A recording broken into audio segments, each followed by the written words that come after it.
funding that underpinned it that they cut.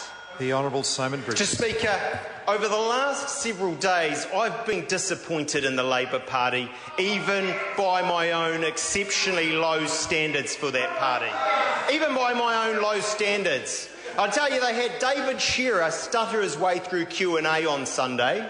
And you know what the real tragedy in that was? In a country where we should have a viable democracy, we'd hope to have a leader of the opposition who could at least front up and give us an alternative viewpoint on the issues, on the big issues that New Zealanders wanted to know about and want a straight answer from the opposition on. They are not getting it from David Shearer. There is water.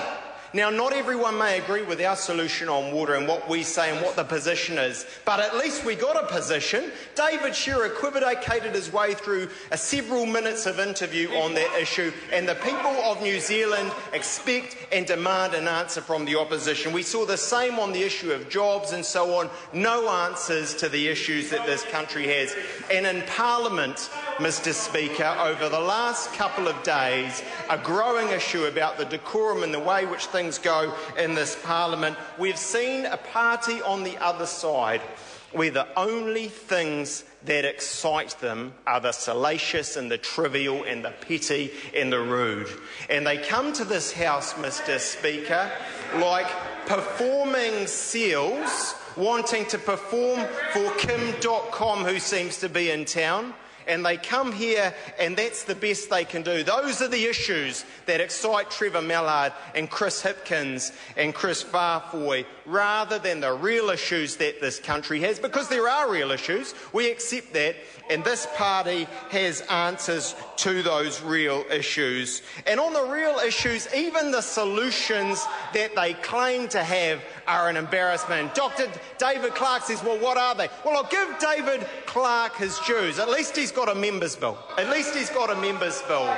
But let's look at that members' bill. $15 minimum wage. Well, look at our record. We have incrementally put the minimum wage up, but to put the minimum wage up to $15 at this time, up to 5,500 jobs down the toilet, Mr Clark, Dr Clark. I've talked to cafe owners in my electorate of Tauranga and Greaton. They have told me they will be laying people off if the minimum wage goes up to $15. So he thinks that he has a solution, but it's a sham and a shameful solution to that problem. And then we come to New Zealand First, Mr Speaker. New Zealand First, where we saw today at question time what I thought was a competition between a couple of gentlemen for the deputy leadership of that party. My money's on Prosser. My money's on Prosser, actually. He didn't get a question. He's the silent, thoughtful one in that party. But let's, again, give them their dues. Right Honourable Winston Peters got a members' bill in today. He's got a members' bill in today on a very real issue, the exchange rate. But will it work? Will it work? Quantitative easing, he refers to America and what they're doing over there, where they're putting in $50 billion of new money into the economy. I think it is every month. Well, is that going to work?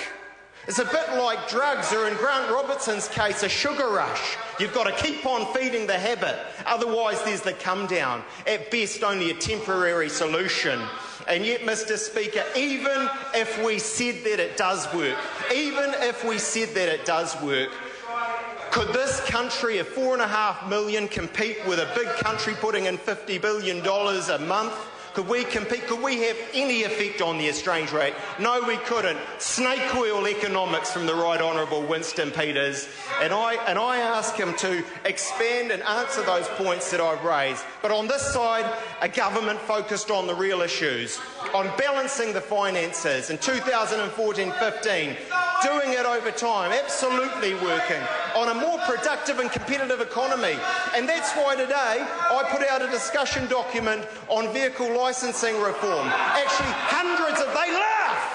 they laugh, but hundreds of millions of dollars potentially saved for ordinary Kiwis. And let me tell you, that's what ordinary Kiwis care about, not Kim.com coming to town and the performing seals on that side of the house who want to wallow in the mud and the salacious issues. This is a government focused on the real issues, and that's why we'll still be the government in another few years. The order, the Honourable